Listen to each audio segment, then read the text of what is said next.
Picture this. You wake up with a splitting headache in the year 1300, and your local physician's best advice is to let him drill a hole straight into your skull. No anesthesia, no sterile tools, just a steady hand and the unwavering belief that this will somehow fix you. Sounds like a nightmare, doesn't it? But for people living in the Middle Ages, this was just another Tuesday at the doctor's office. Welcome to the wild, bewildering world of medieval medicine, where logic was often tossed out the window in favor of remedies that ranged from bizarre to downright dangerous. It's easy to look back now and laugh or cringe at the thought of drinking powdered mummies to cure a cough or slathering wounds with a poultice made of animal dung. But these weren't just random acts of desperation. They were the cutting-edge treatments of their time, backed by centuries of tradition, superstition, and a desperate desire to understand the human body.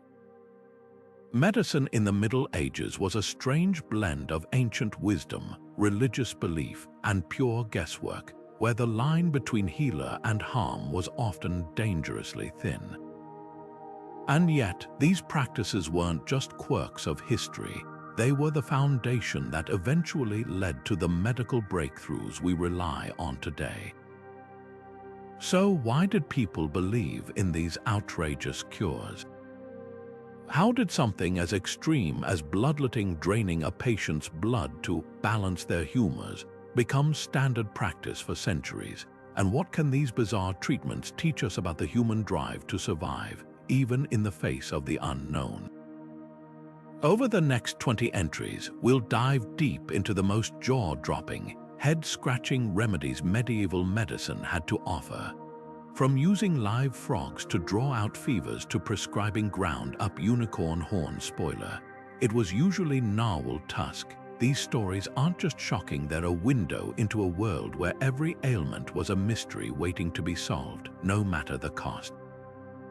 So grab your sturdiest drinking horn, just in case you need to ward off the plague, and let's step into the strange, surreal, and sometimes stomach-churning history of medieval medicine. You won't believe what people once thought would heal them, but by the end, you'll never take modern medicine for granted again. Imagine lying on a rough wooden table as a physician looms over you with a hand-cranked drill, preparing to bore into your skull without painkillers, without sterilization, and without any real understanding of how the brain actually works. This was the grim reality of trepanation, one of medieval medicine's most shocking and enduring procedures.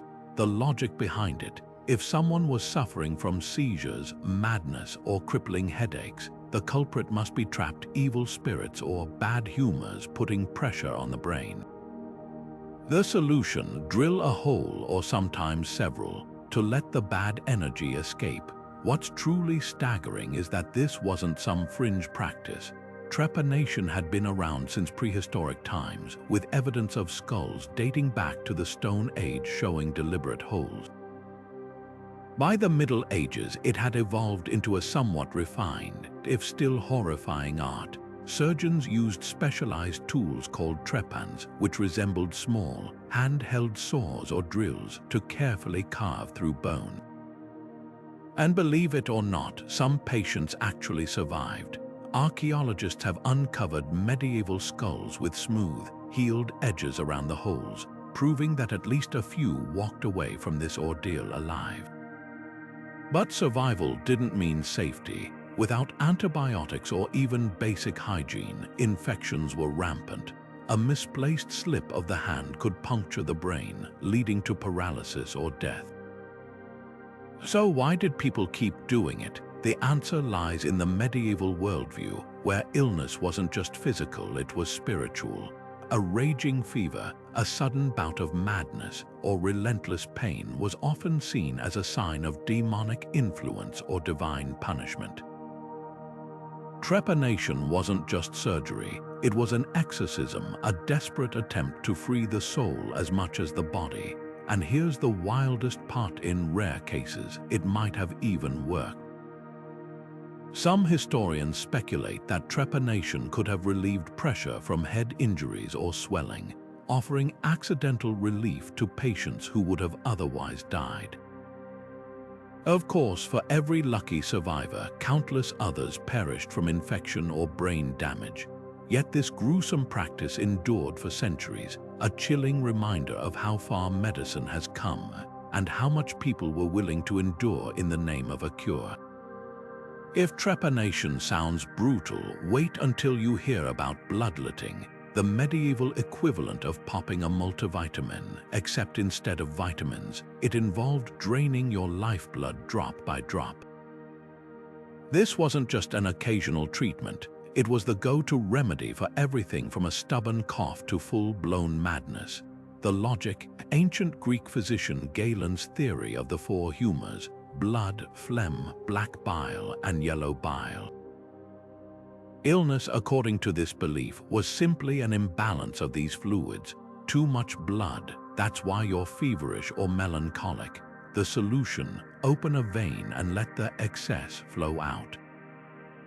The methods were as varied as they were unsettling. Some physicians used leeches, those slimy little vampires of the marsh, to suck blood painlessly, or so they claimed. Others preferred the more direct approach: a sharp blade called a lancet, slicing into veins at the elbow or behind the knee. There were even elaborate charts dictating which body part to bleed based on the ailment. A nosebleed might require draining blood from the forehead, while a liver complaint could mean opening a vein in the right hand. And if you think this was a quick pinch and done affair, think again. Some sessions drained up to 2 pints of blood, enough to leave a grown adult dizzy, weak, and dangerously prone to infection. Here's the tragic irony: bloodletting often made patients worse. Take George Washington, who famously died after his doctors drained nearly 40% of his blood to treat a throat infection. Or King Charles II of England, whose physicians bled him mercilessly after a stroke, hastening his demise. Yet despite the mounting body count, this practice persisted for over 2,000 years. Why? Because medieval medicine wasn't just about science, it was about tradition. Galen's theories were treated as gospel, and questioning them was heresy. Even when patients died, it was blamed on the disease's severity, not the treatment. But there's a twisted silver lining: bloodletting's legacy isn't entirely grim. Modern medicine still uses leeches in microsurgery to improve blood flow in reattached limbs, and the concept of balancing bodily systems echoes in today's focus on holistic health. It's a reminder that even the deadliest mistakes of the past sometimes contain a kernel of insight buried under centuries of stubbornness and suffering. So the next time you grumble about a flu shot, remember, at least no one's suggesting you lose a pint of blood to cure it.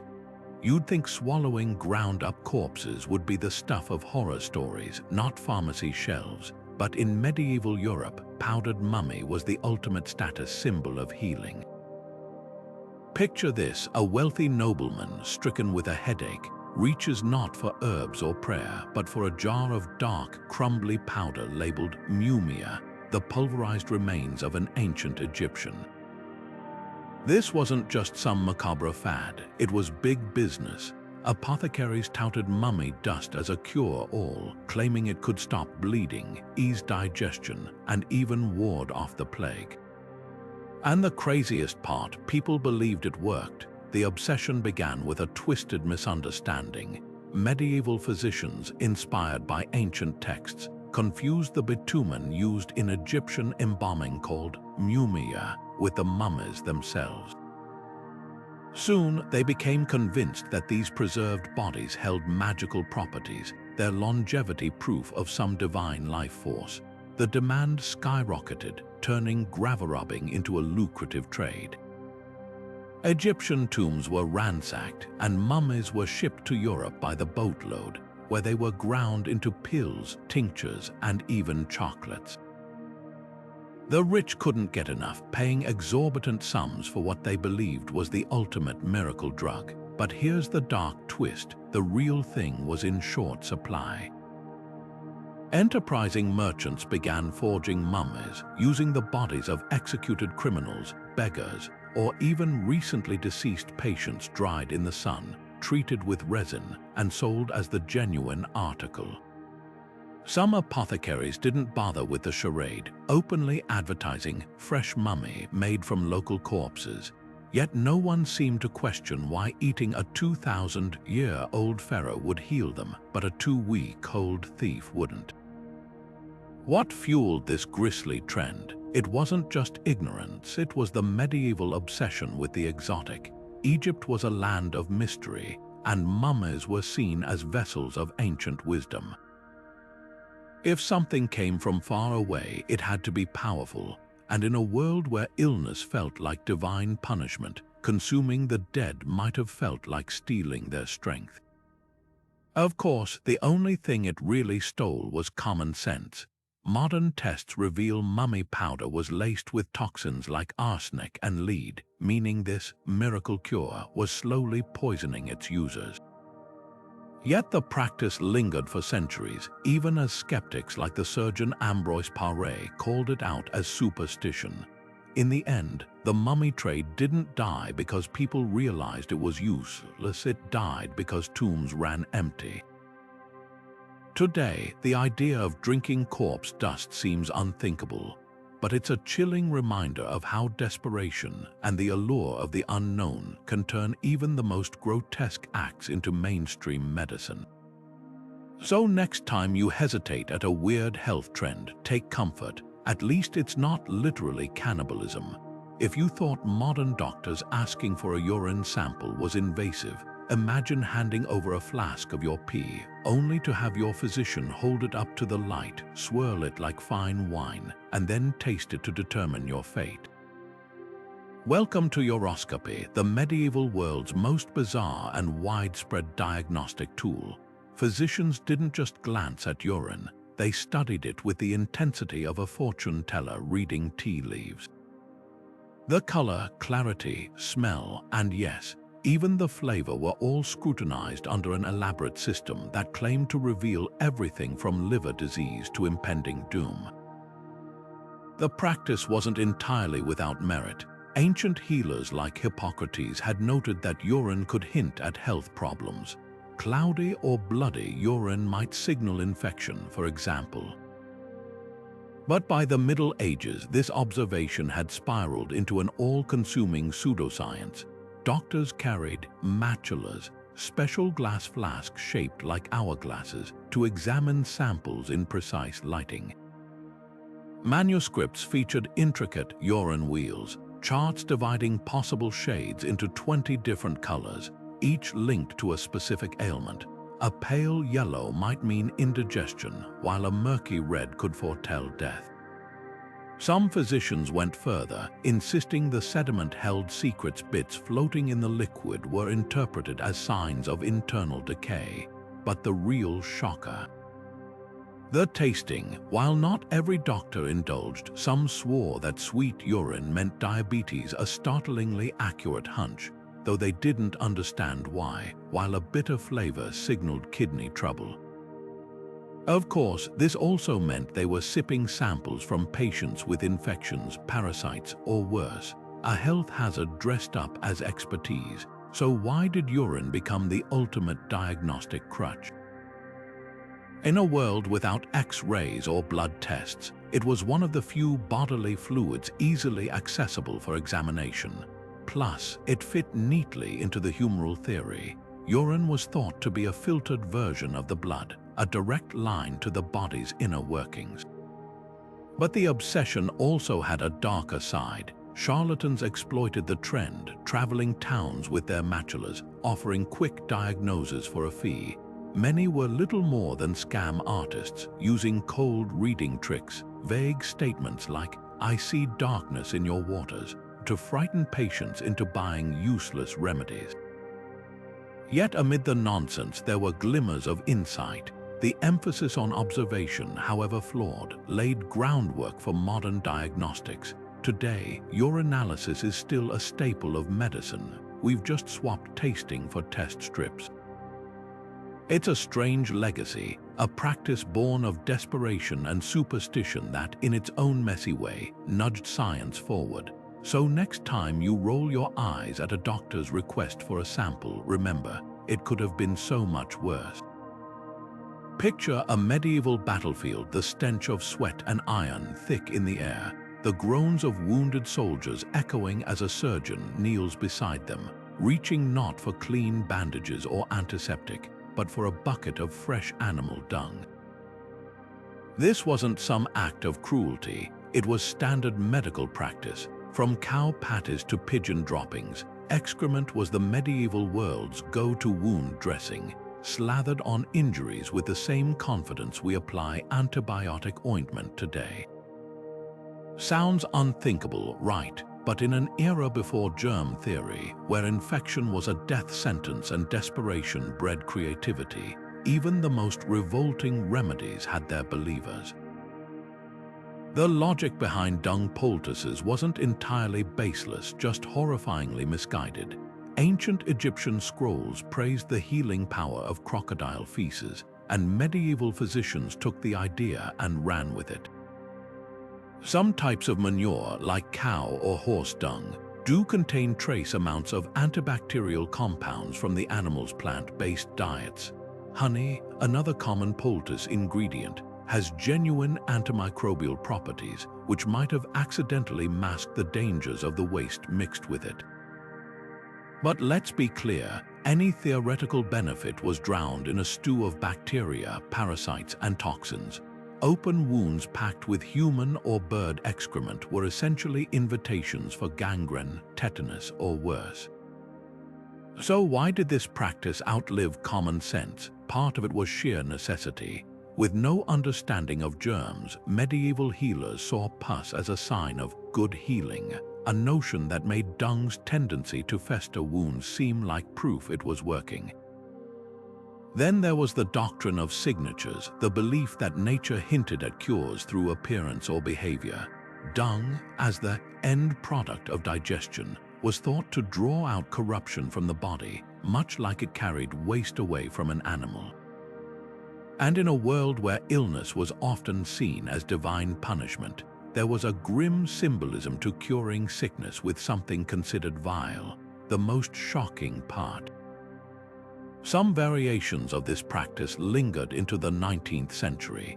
Even as scientific medicine advanced, rural healers clung to dung poultices, convinced tradition outweighed risk. Today, we shudder at the thought, but it's a stark reminder of how far we've come.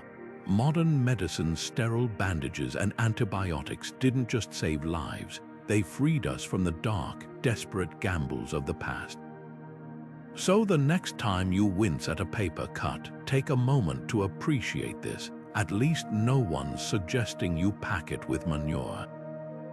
Few sights are as stomach-churning as a wound crawling with maggots, but what if those wriggling larvae were actually saving a life? Long before modern medicine understood germ theory, medieval healers made a chilling discovery. Wounds infested with maggots often healed better than those left untouched. At first glance, it seemed like a cruel twist of nature, but battlefield surgeons began noticing a pattern. Soldiers left exposed to flies sometimes returned with cleaner injuries, the dead flesh mysteriously eaten away while the healthy tissue remained intact. And so, against all instinct, physicians started cultivating these squirming assistants, deliberately introducing maggots into festering wounds as a last-ditch effort to stave off gangrene and death. The science behind this gruesome therapy is surprisingly sound. Maggots, typically from sterile-bred green bottle flies, secrete enzymes that liquefy dead tissue, dissolving rot without harming living cells. They also produce antimicrobial compounds, effectively acting as tiny, self-propelled disinfectants. Medieval doctors had no idea why it worked, only that it did. Some accounts describe healers gathering maggots from corpses or open-air markets, selecting the plumpest specimens to place directly on ulcers or battlefield injuries. The process was agonizing. Patients reported feeling the larvae moving beneath their bandages, but for many, it was the difference between losing a limb or keeping it. What's truly remarkable is how this practice bridged the gap between ancient instinct and modern medicine. Renaissance surgeons like Ambroise Paré documented maggots clearing wounds with greater efficacy than any surgeon's knife, and by the Napoleonic Wars, military doctors were using them routinely. Even World War I saw maggots pressed into service when antibiotics ran low. Today, larval therapy is still FDA approved for stubborn diabetic ulcers and burns, a rare medieval remedy that stood the test of time. But here's the twist: medieval Europe wasn't the first to stumble onto this idea. Indigenous tribes in Australia and the Maya of Central America used maggots for wound care centuries earlier, proving how observation could trump superstition. Yet in the Middle Ages, where illness was often blamed on sin or demons, embracing worms as healers required swallowing a bitter pill both literally and figuratively. The fact that this therapy survived the Church's disapproval and centuries of medical dogma speaks volumes. Sometimes, truth really is stranger than fiction, even when it comes with legs. When your baby is wailing from teething pain in the Middle Ages, you don't reach for a chilled teething ring. You string a boar's tusk on a cord and hang it around their tiny neck. Sounds absurd today, but for medieval parents, this wasn't just folklore, it was frontline medicine. The belief was simple: an animal's strength lived in its teeth, and wearing one would transfer that vigor to the child, easing their suffering. Boars, with their fierce reputation, were a popular choice, but wolf teeth, bear claws, and even coral amulets carved into animal shapes also made the cut.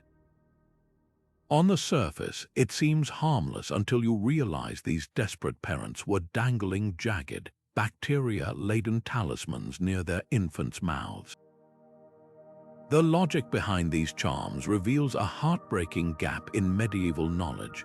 Without understanding teething's biological cause, parents saw it as a supernatural trial, a test of the child's resilience. Animal teeth weren't just placebos, they were spiritual armor.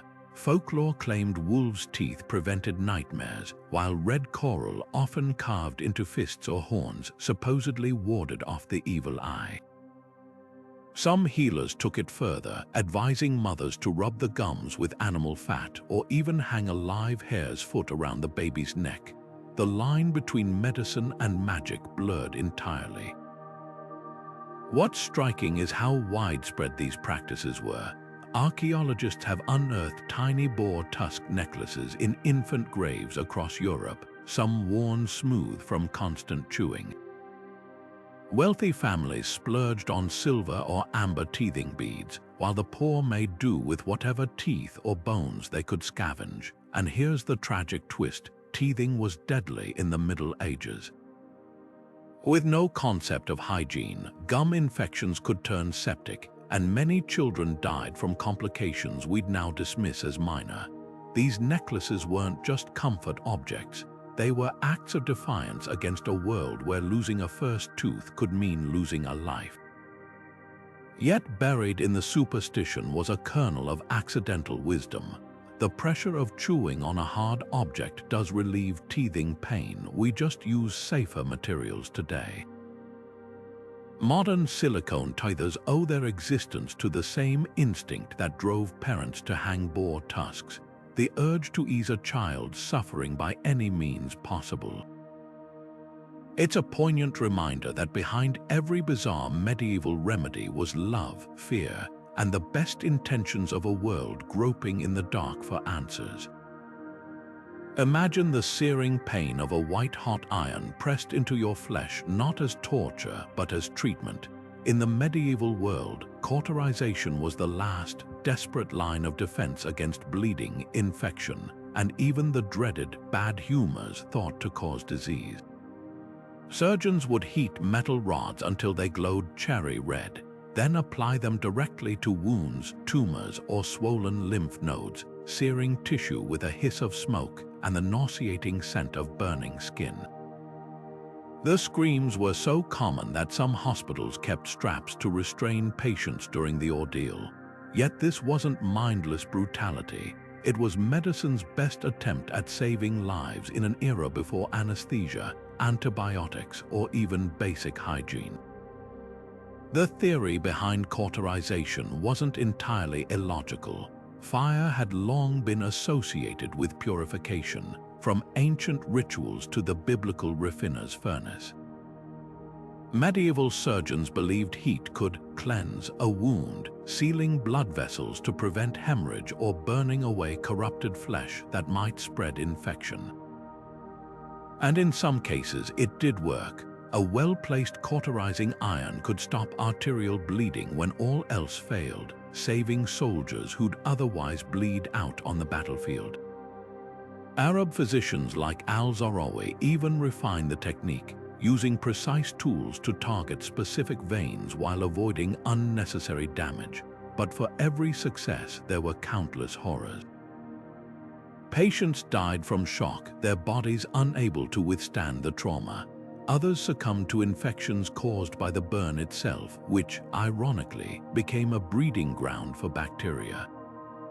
What kept this practice alive for centuries wasn't just stubborn tradition, it was the sheer lack of alternatives. Without sutures strong enough to close major wounds or antiseptics to fight gangrene, fire was one of the few tools that offered any hope. Surgeons even developed elaborate codes for which ailments required cauterization: a red-hot needle for hemorrhoids, a flat iron for abscesses, a hooked blade for amputations. The Church added its own twist, framing the agony as penitential suffering, a way to burn away sin along with sickness. Yet the darkest legacy of cauterization lies in its unintended consequences. Some surgeons, noticing that burned wounds sometimes healed cleaner, took it to extremes, charring entire limbs to prevent phantom pain or scorching the scalp to cure madness. The line between healer and torturer blurred, and while modern medicine still uses controlled thermal techniques in electrocautery, the medieval version was less science and more survival instinct.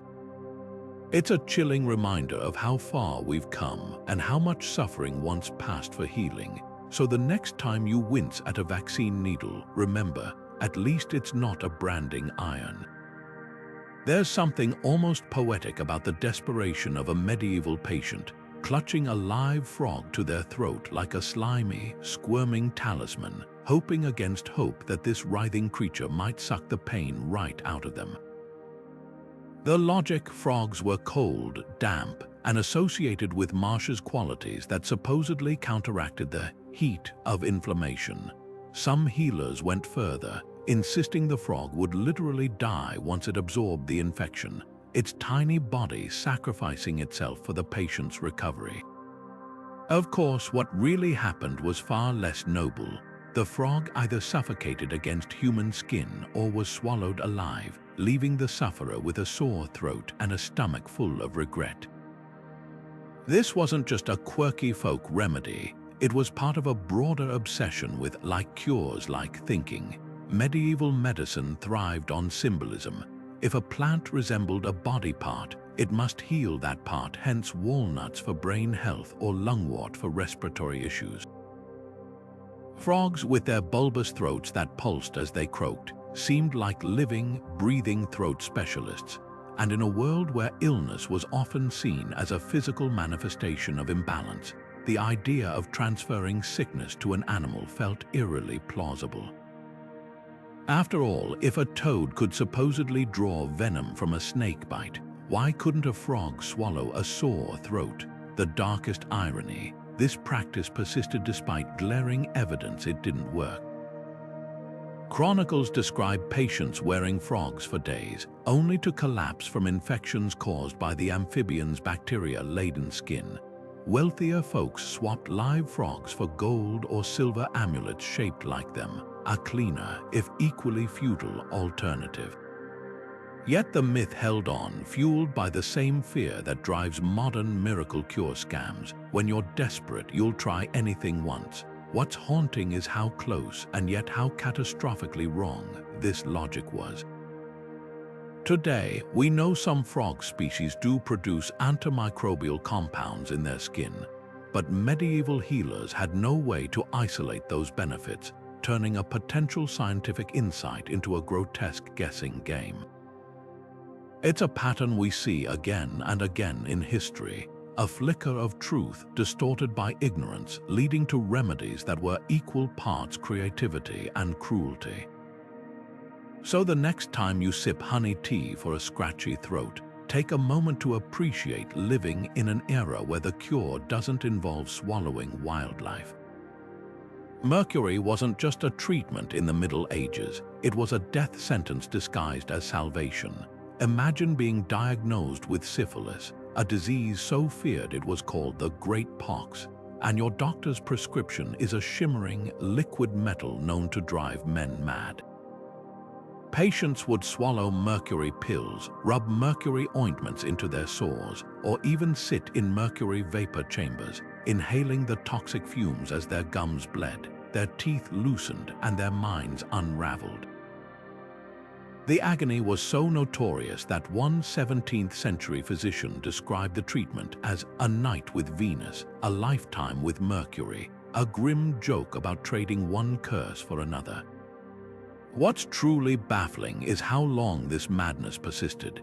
Ancient alchemists revered Mercury for its mysterious, almost magical properties, its ability to dissolve gold, its silvery Chinese letter that defied categorization as solid or liquid. By the medieval era, that fascination had twisted into medical dogma. Doctors believed Mercury's purifying nature could expel syphilis, which they saw as a corruption of the blood. The logic was perverse. If the poison made you drool, lose hair, or convulse, it must be working. Never mind that these were signs of acute poisoning. In a world without germ theory, suffering was often mistaken for healing. The victims weren't just anonymous peasants. Historical records suggest Mozart may have succumbed to mercury poisoning after treatment for syphilis. His final compositions penned with trembling hands as the toxin ravaged his nervous system. King Henry VIII of England allegedly took mercury for his alleged infections, possibly worsening his notorious mood swings and paranoia. Even Abraham Lincoln was rumored to have used mercury-laced blue mass pills for melancholy, though he reportedly stopped when they made him violently ill. So why did this deadly practice endure for over 4 centuries? The answer lies in the terrifying power of desperation. Syphilis was a scourge, a painful, disfiguring disease that could linger for decades, eating away at flesh and sanity. When faced with such horror, people clung to anything that offered hope, even if it came wrapped in poison. And here's the cruelest twist: mercury did have one fleeting benefit. It could temporarily suppress syphilis symptoms, creating the illusion of a cure while silently destroying the body from within. Modern medicine has since uncovered mercury's true legacy: neurological damage, kidney failure, and a trail of shattered lives. Yet its story isn't just a cautionary tale, it's a mirror. How many of today's miracle cures might future generations view with the same horrified disbelief? The difference, of course, is that we now have science to separate hope from harm. But Mercury's reign reminds us, when fear outweighs reason, even the deadliest mistakes can masquerade as medicine. Crushing a snail between your fingers and rubbing its oozing slime onto a wart might seem like something out of a medieval horror story, but for centuries, this was a legitimate medical prescription. Healers swore by the power of snail secretions to dissolve stubborn skin growths, carefully collecting the mucus from garden snails or even sea mollusks to apply as a sticky, glistening poultice. The logic: warts were rough, unsightly blemishes, and snails, with their smooth, glistening trails, represented nature's perfect counterbalance. If slime could smooth a path across jagged rocks, surely it could smooth away human imperfections. At first glance, this remedy wasn't entirely without merit. Modern science confirms snail mucus contains mild enzymes like allantoin, which can soften skin. Today, you'll find snail slime in high-end skincare products marketed for rejuvenation and healing. But medieval apothecaries weren't extracting purified compounds. They were smashing entire snails onto open sores, inviting bacteria and parasites into already vulnerable tissue. Worse, many believed the treatment only worked if the snail was alive during application, leading to grotesque rituals where patients strapped live snails to their warts for days, letting the creatures slowly crawl over their skin. The persistence of this practice reveals a darker truth about medieval medicine. Symbolism often trumped science. The doctrine of signatures, the idea that nature hinted at cures through appearance, meant anything slippery, shiny, or vaguely wart-like became fair game. Snail slime joined a long list of grotesque-like cures like remedies, swallowing hairy caterpillars to cure baldness, or rubbing goose grease on a stiff neck because geese had long, flexible ones.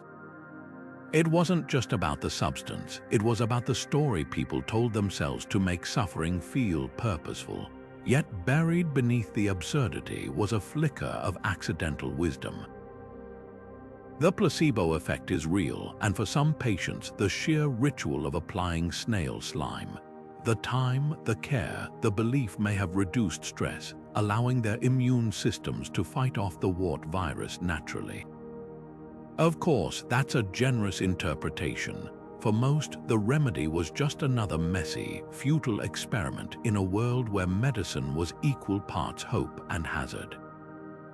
What's haunting is how echoes of this logic persist today. From miracle snail creams to dubious TikTok health trends, the allure of nature's quick fixes still tempts us.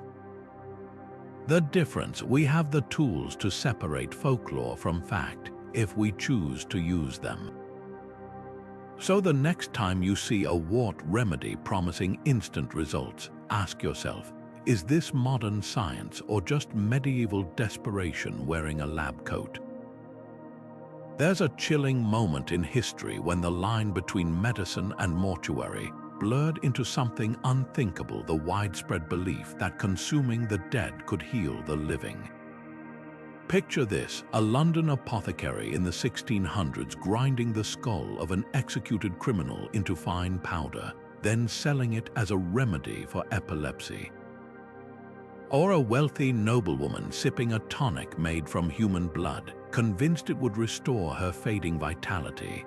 This wasn't the stuff of Gothic novels. It was real, sanctioned, and disturbingly popular. From royal courts to rural villages, Europeans embraced corpse medicine, turning mummies, bones, and even fresh blood into coveted cures. The origins of this macabre trend trace back to ancient Rome, where gladiators' blood was drunk to absorb their strength. But medieval Europe took it to grotesque new heights. Physicians prescribed mumia, not the Egyptian embalmed kind, but freshly ground human remains for everything from headaches to internal bleeding. The most prized specimens came from executed criminals, preferably those who died violently, as their life force was thought to be more potent. Some executioners doubled as pharmacists, selling blood-soaked ropes or fat scraped from corpses to eager customers. Even kings participated. England's Charles II famously sipped king's drops, a concoction of distilled human skull, to ward off illness. Why did cannibalism become medicine? The answer lies in a perfect storm of desperation and symbolism. The plague years created a panic so profound that people would try anything to cheat death. Folklore taught that life could be transferred. Ingesting a strong man's bones might pass his vigor to the weak, and the doctrine of signatures, the idea that appearance hinted at function, made skulls seem like the ultimate brain tonic. Never mind that consuming, rotting flesh invited disease. In a world where death felt capricious and omnipresent, the dead became the ultimate sacrifice. The darkest irony, some of these remedies did have psychological effects, just not the intended ones. Blood, rich in iron, might have temporarily alleviated anemia, while the placebo effect of such dramatic treatments could spur brief recoveries. But more often, the cure was deadlier than the disease. Modern analysis of mummy powder reveals traces of arsenic and lead, toxins that would have slowly poisoned users. Yet the practice persisted for centuries, fueled by a cycle of fear and false hope. What's most haunting isn't the barbarity, it's the familiarity. Today, we scoff at corpse medicine, yet modern wellness culture still peddles miracle cures and stolen vitality in prettier packaging.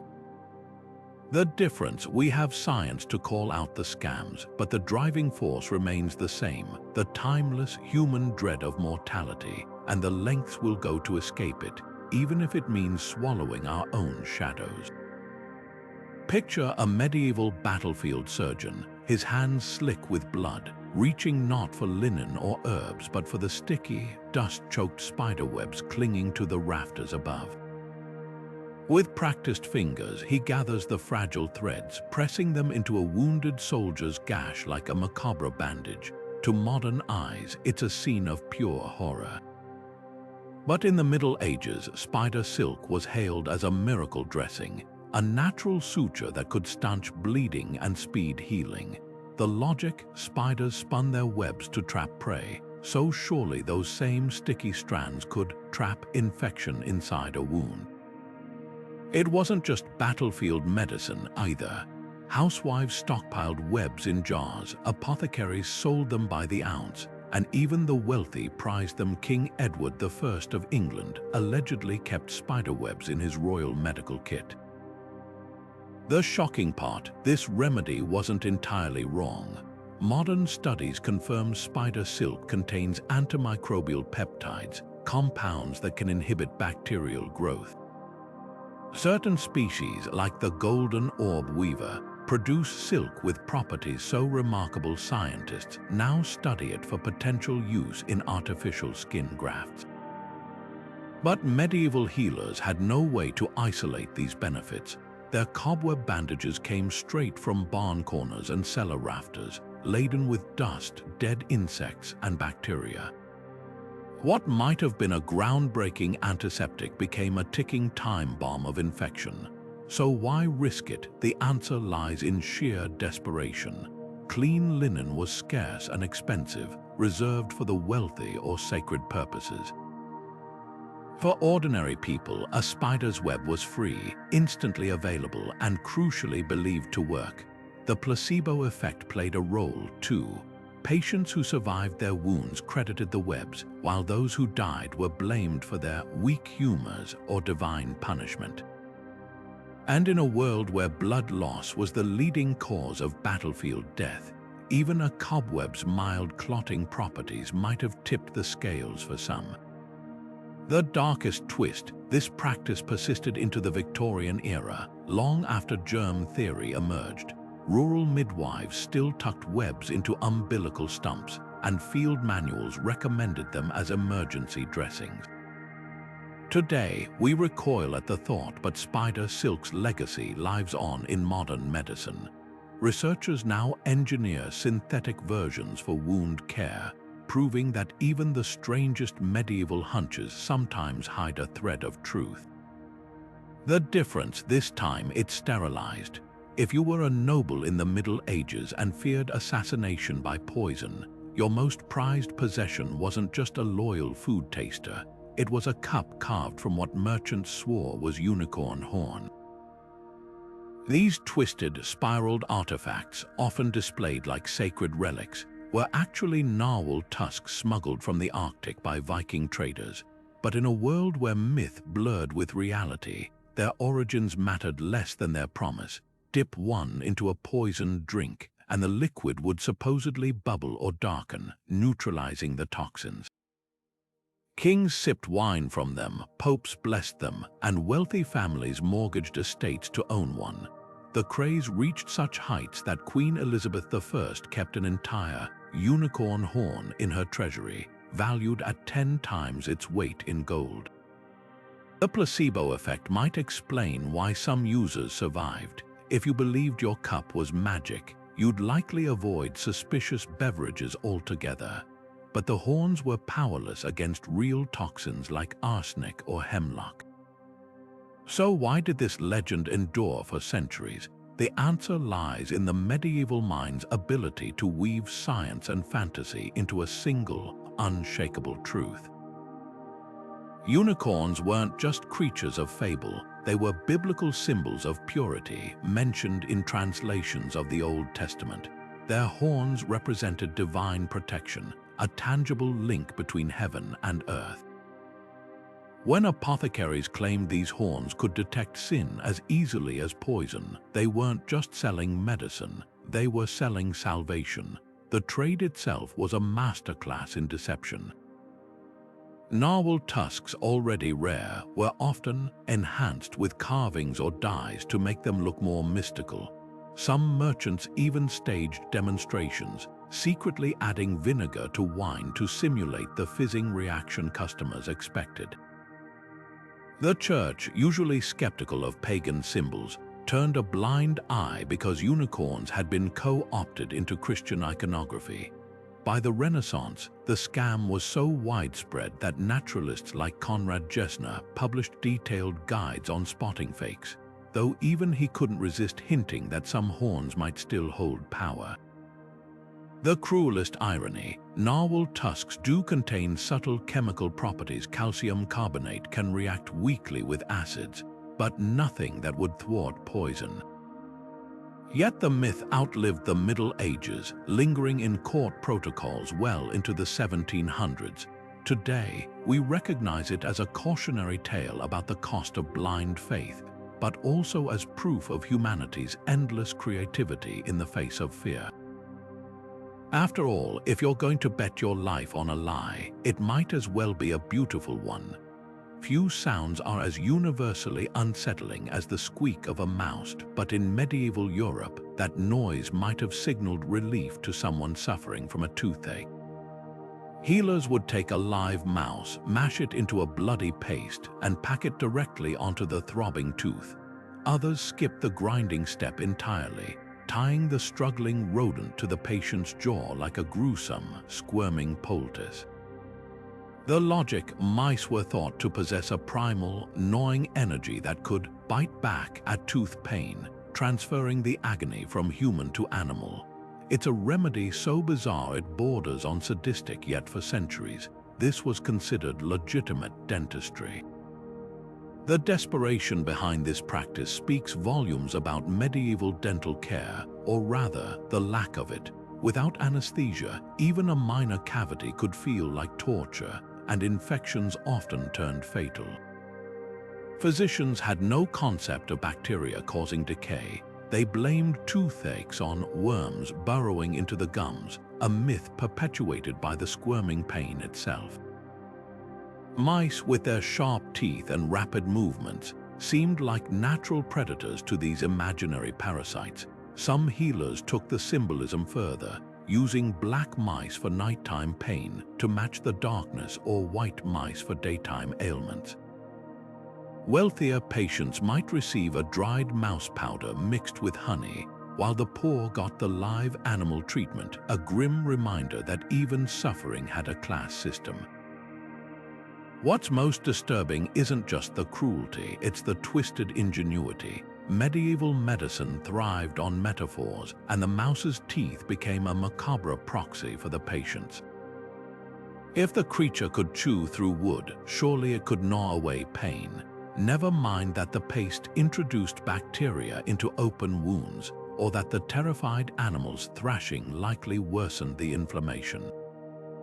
In a world where every remedy was a gamble, the illusion of control outweighed the reality of suffering. Yet buried in this madness is a sliver of accidental insight.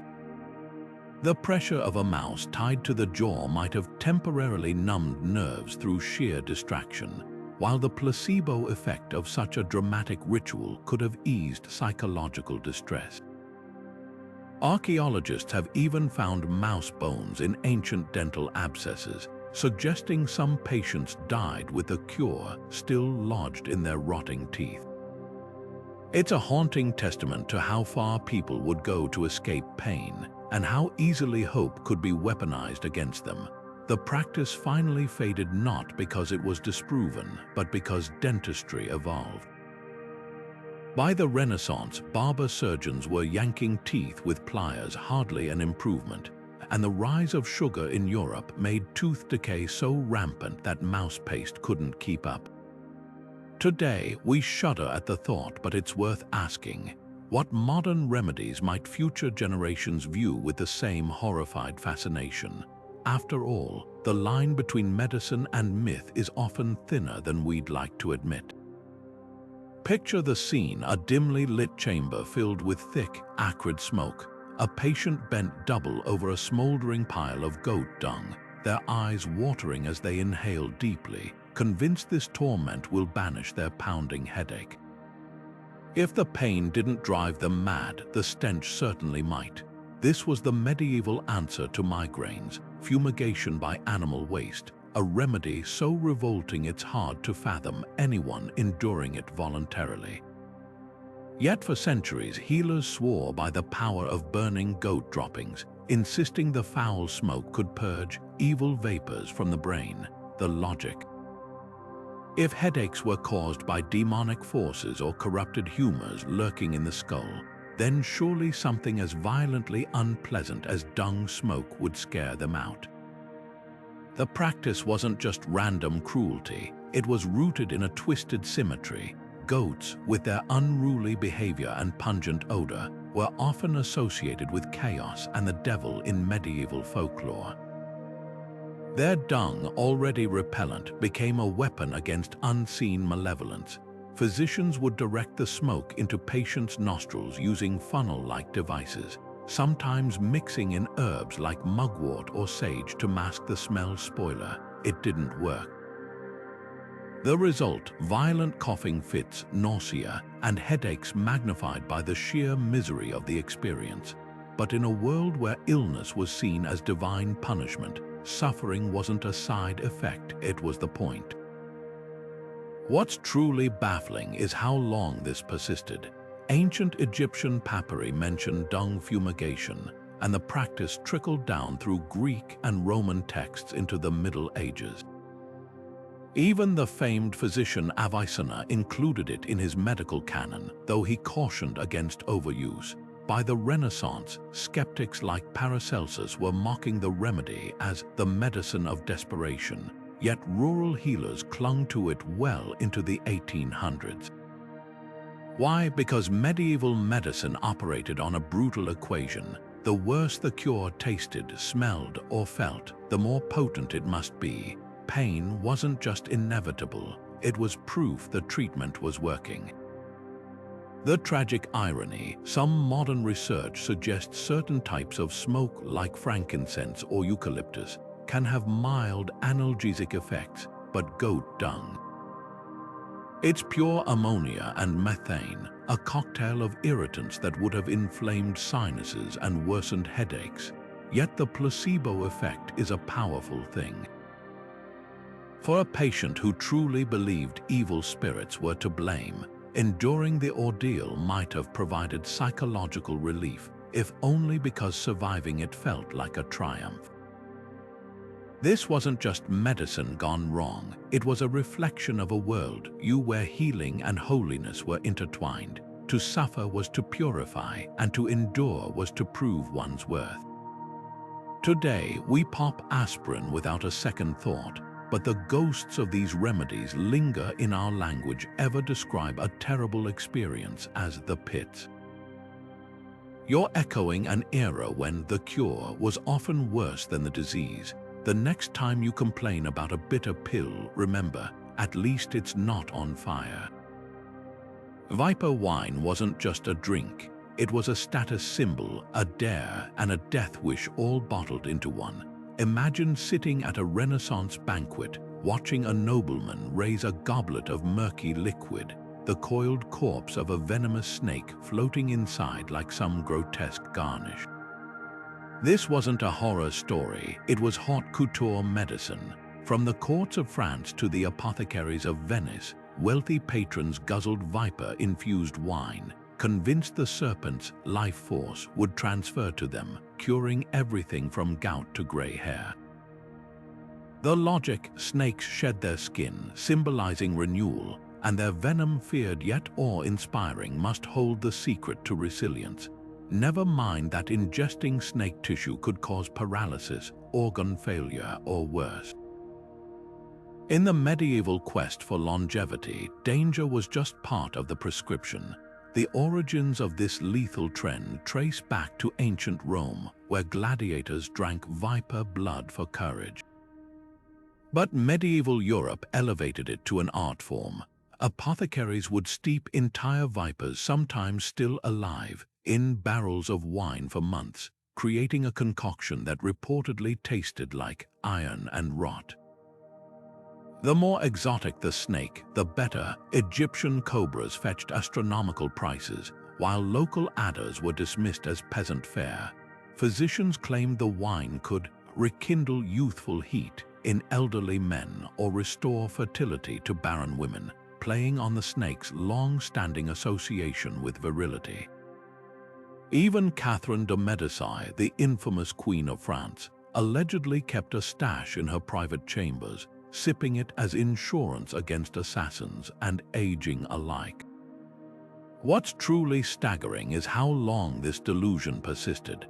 By the 16th century, naturalists like Ulus Aldrovandi were publishing detailed guides on which vipers produced the most efficacious wines, complete with tasting notes. The church, usually wary of pagan symbolism, turned a blind eye because serpents featured in biblical tales of healing, Moses' bronze serpent staff, for instance. And here's the cruelest twist: some patients did feel temporarily invigorated after drinking it. The adrenaline rush of surviving a potential poisoning could mimic vitality, while the alcohol numbed chronic pain. Of course, the long-term effects were less glamorous. Records from the period described noblemen suffering violent seizures, their limbs twisting like the very snakes they'd consumed. Yet the practice endured because it ticked all the boxes of medieval desire: exoticism, spectacle, and the illusion of control over mortality. In a world where life was short and brutal, the rich were willing to pay any price for an edge, even if that edge was laced with venom. Today, we'd call it reckless. Back then, it was just another Tuesday at the pharmacy. So the next time you see a modern miracle elixir boasting rare ingredients, remember, the more things change, the more we stay thirsty for the same old lies. Wearing a dead bat around your neck might sound like a Halloween prank gone wrong, but in medieval Europe, it was a genuine prescription for breaking a fever. Physicians instructed patients to hang the dried carcasses from strings like grotesque pendants or tuck them beneath pillows at night, convinced the creature's natural coolness could draw heat from the body. Some went further, mixing powdered bat bones into tonics or drinking fresh bat blood, believing the winged creature's nocturnal and eerily silent held secrets to defeating invisible illnesses. To modern eyes, it's pure superstition, but in a world where fevers could kill within days and the causes were utterly mysterious, this wasn't just folklore, it was a calculated gamble between life and death. The obsession with bats reveals a deeper terror lurking in medieval medicine: the fear of the unseen. Unlike wounds or tumors, fevers had no visible source. They struck without warning, burning through villages and leaving corpses in their wake. Bats, with their ability to vanish into darkness and emerge unharmed, seemed like supernatural intermediaries, creatures that could navigate the invisible world and steal back its secrets.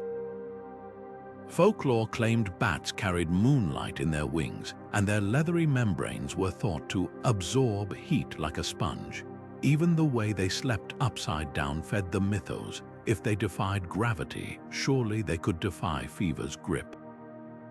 What's tragic is how this symbolism overrode basic observation. Plague-era physicians noted that bat handlers often sickened faster than others, likely from the parasites and pathogens festering in the animal's fur. Yet the remedy persisted, evolving into elaborate rituals. In England, healers preferred female bats deemed cooler by medieval gender stereotypes, while German texts specified that the bat must be killed at midnight during a waning moon for maximum potency. Wealthy patients paid a premium for vampire bats imported from the Americas, though most received common pipistrelles dyed black to match the exotic fantasy. The darkest irony, bats do harbor compounds now studied for antiviral potential. Their immune systems evolved to coexist with deadly viruses like Ebola. But medieval healers had no way to harness these traits. Instead, their cures likely spread more disease than they cured. Archaeologists have found bat bones in plague-era graves, some still threaded on cords around the wearer's neck, a haunting testament to the lengths people would go to feel control over the uncontrollable. This wasn't just ignorance, it was the collision of desperation and poetry. When science fails, symbolism rushes in. Today, we know fevers are the body's defense mechanism, not demons to be exorcised. But the bat pendants of the Middle Ages remind us, in the face of the unknown, even the darkest myths can masquerade as light. Walking through a moonlit forest in the Middle Ages, you might have stumbled upon a hooded figure crouched in the undergrowth, carefully plucking leaves at the exact moment the moon reached its zenith. This wasn't some pagan ritual, it was science as they understood it. Medieval herbalists swore that plants gathered under a full moon held unmatched power, while those picked in darkness were practically worthless. The moon's phases dictated everything from when to harvest sage for memory to the ideal time to dig up mandrake roots. Those eerie, human-shaped plants whispered to scream when pulled from the earth. To dismiss this as mere superstition misses the fascinating collision of observation and mythology that defined medieval botany. The belief in lunar herbalism wasn't entirely random. Ancient texts like Dioscorides de Materia Medica noted that certain plants dripped more sap during full moons, while others wilted faster under crescent phases. Farmers had long observed that crops planted by the moon's cycle sometimes flourished, a phenomenon we now attribute to subtle changes in moisture and temperature, not celestial magic. But medieval healers took these patterns further, convinced the moon's humors directly infused plants with healing energy.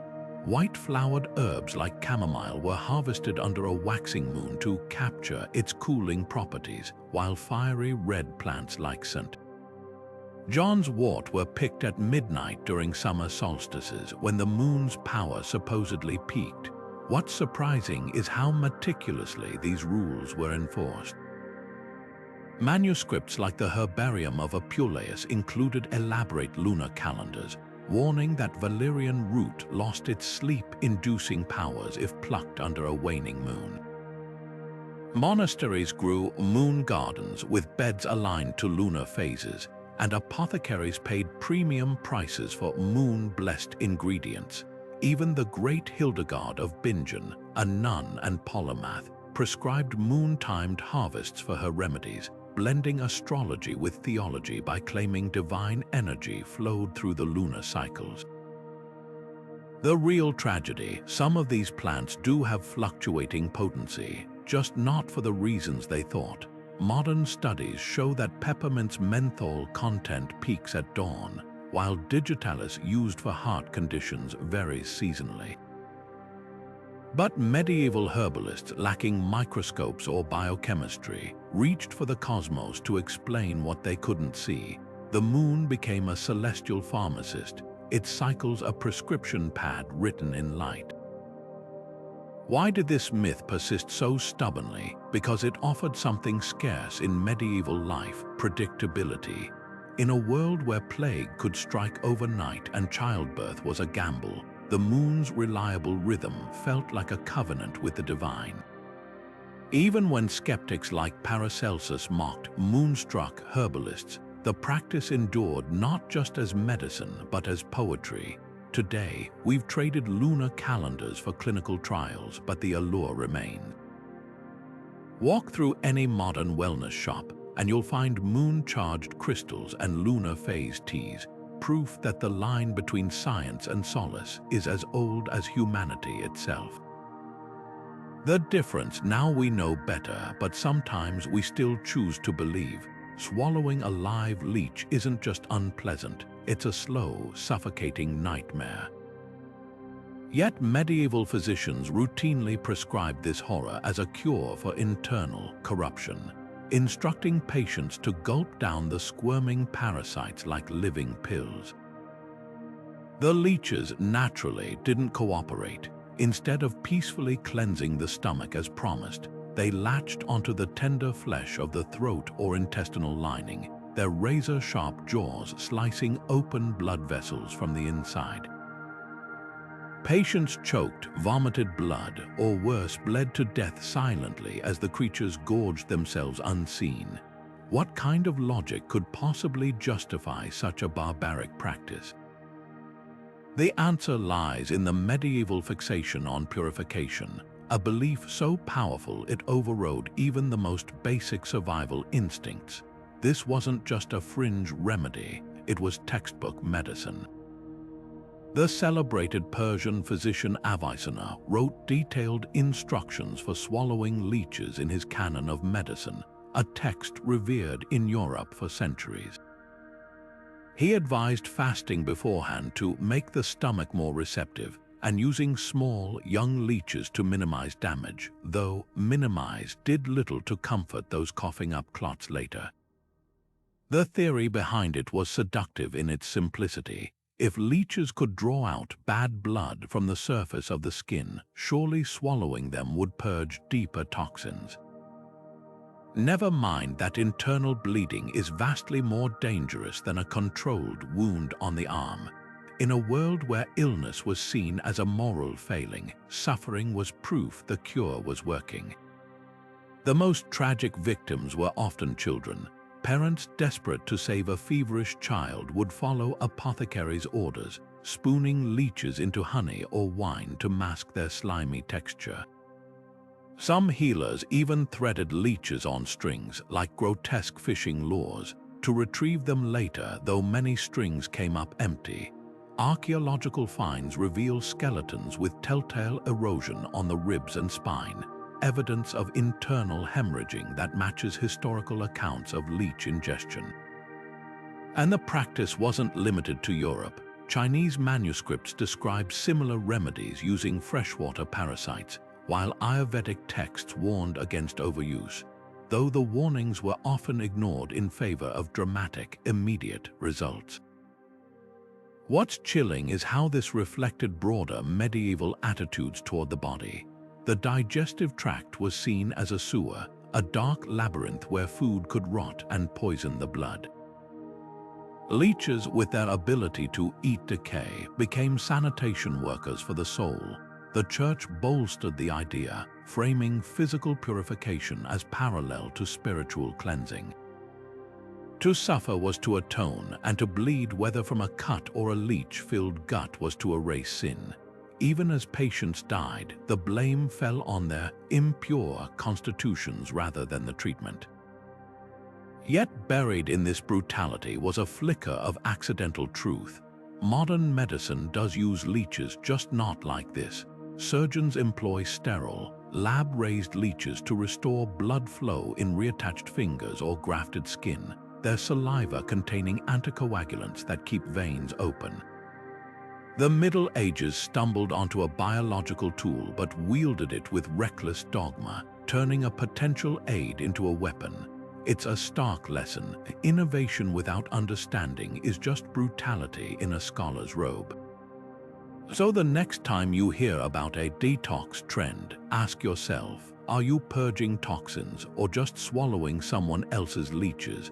From powdered mummies to mouse paste, medieval medicine was a bizarre cocktail of desperation, superstition, and the occasional stroke of accidental genius. These treatments weren't just art, they were windows into a world where illness was a terrifying mystery, and every cure was a roll of the dice. Some, like Maggot therapy, stumbled onto real science centuries ahead of their time. Others, swallowing leeches or slathering wounds with dung, were little more than slow-motion suicide disguised as salvation. What's truly remarkable isn't just how misguided these remedies were, but how fiercely people clung to them. In an era without germ theory or anesthesia, the line between healer and harm was razor-thin. Physicians weren't charlatans, well, most of them weren't. They were doing their best with the broken logic of their time.